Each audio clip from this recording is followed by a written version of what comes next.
Hey guys, आज आपको पता ही होगा कि मेरा बर्थडे था, जिसके लिए मेरी फ्रेंड ने मुझे सरप्राइज़ पार्टी दी थी कॉलेज में। उसके लिए थैंक यू। दूसरा बड़ा सरप्राइज़ मेरा घर में इंतज़ार कर रहा था, जो कि है शिवम जी। आप कुकिंग करते हुए देख रहे हैं, तो ये मेरे लिए बहुत ही शॉकिंग था। कहते हैं ना कि सूरज आज पूरब की जगह पश्चिम से निकला, मेरे लिए आज यही था। और बिल्कुल फीलिंग बिल्कुल ऐसी आ रही थी कि जैसे हाय, मैं तो बिल्कुल घर की आज रानी बन गई हूँ। कि कुकिंग से तो मुझे आज बिल्कुल ही राहत मिलने वाली। मेरे में ना ऐसे लग रहा था कि मैं आज मैं ऊपर आसमान नीचे वाली फीलिंग आ रही थी। लेकिन ठीक है, कोई नहीं, बहुत अच्छा लग रहा था। लेकिन मुझे थोड़ा सा काम करना था। मैंने नान बनानी थी, मैंने नान का भी आटा लगा के रख दिया था। शिवम जी आज कढ़ाई पनीर बनाने वाले थे। मेरे पास जो एक्स्ट्रा टाइम था, मैंने सोचा चलिए माँ के पास चले, क्योंकि आज माँ थी मेरे से नाराज़। उसकी वजह ये थी कि माँ को मुझे सूट दिलवाने हैं और मैं बिल्कुल भी टाइम नहीं निकाल पा रही थी, माँ के लिए सूट नहीं ला पा रही थी, इसलिए वो मेरे से नाराज़ हो गई थी। तो थोड़ी सी मस्ती मजाक करने के लिए पहुँच गए। तो माँ ने पूछा कि आज ये सूरज पूरब की जगह पश्चिम से कैसे निकला, शिवम जी कुकिंग कैसे कर रहे हैं। तो मैंने कहा कि वो मेरे से बोल रहे थे कि सोनिया गिफ्ट क्या चाहिए बर्थडे का। तो मैंने उनसे कह दिया कि मुझे थोड़ा सा सुकून चाहिए, रिलैक्स चाहिए, बॉडी में बहुत पेन कर रही है। तो उन्होंने भी बोल दिया चलो ठीक है, आज मैं तुम्हारी हेल्प करता हूँ और कढ़ाई पनीर मैं बनाता हूँ। तो मेरे ना एकदम ऐसा लगा था कि मैं सपना देख रही हूँ। तो उसके लिए मैंने काफ़ी सारी प्रिपरेशन मैंने ही करी थी। वो सिर्फ नाम था कि हाँ वो सब्जी बना रहे हैं, लेकिन उसके लिए जो भी मटेरियल तैयार करना था वो मैंने ही करा था। उसके बाद नान मिर्ची सबका आटा भी मैंने ही लगाया था। उसके बाद मैं माँ के पास पहुँच गई थी, थोड़ी सी उनसे हंसी मजाक कर रही थी और बोल रही थी कि एंजल भी आपको मनाने के लिए आई है, चलिए भूख का टाइम हो गया, आप खाना खा लीजिए। क्योंकि उनको मैं फिक्स 8 बजे, 8 और 8:30 के बीच में खाना दे देती हूँ।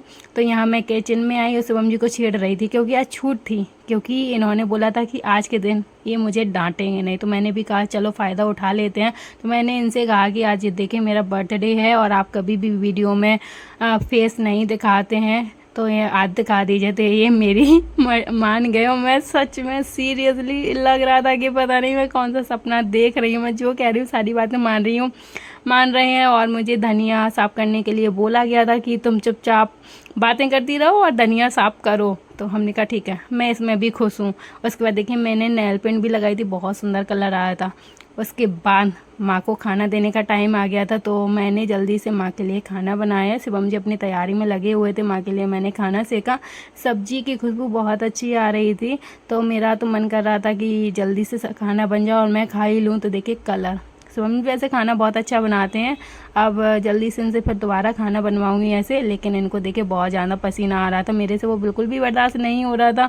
मैं किचन से बाहर निकल आई, माँ को खाना खिलाया। उसके बाद मेरी खुशी को ना पता नहीं किसकी नज़र लग गई। शिवम जी रूम में आके आराम से मोबाइल चला रहे थे, बोल रहे थे बस मेरा काम सब्जी बनाना है, बकाया का तुम देख लो। मैं गई जल्दी से, मैंने नान बनाया, नान सेका और अब बारी थी अपने शिवम जी को खाने खिलाने की। क्योंकि पापा जी तो थोड़ा सा लेट ही खाते हैं, दुकान खुली हुई थी। तो यहाँ आप देख सकते हैं नान का कलर बहुत अच्छा आया है। सच में नज़र ना लगे, मुझे ऐसा लग रहा था कि जैसे कि होटल में कहीं हम खा रहे हैं, बहुत अच्छे 5 स्टार होटल वाला लुक आ रहा था। यहाँ कढ़ाई पनीर शिवम जी ने बनाई थी, वो भी बहुत अच्छा लग रहा था। उसके बाद मैं गई जल्दी जल्दी, मैंने अपने शिवम जी को खाना खिलाया। कहते ना सबसे पहले अपने पति परमेश्वर को ही खाना खिलाते हैं। माँ को खिला दिया था, पापा जी थोड़ा लेट आएंगे और शिवम जी की बारी आई थी।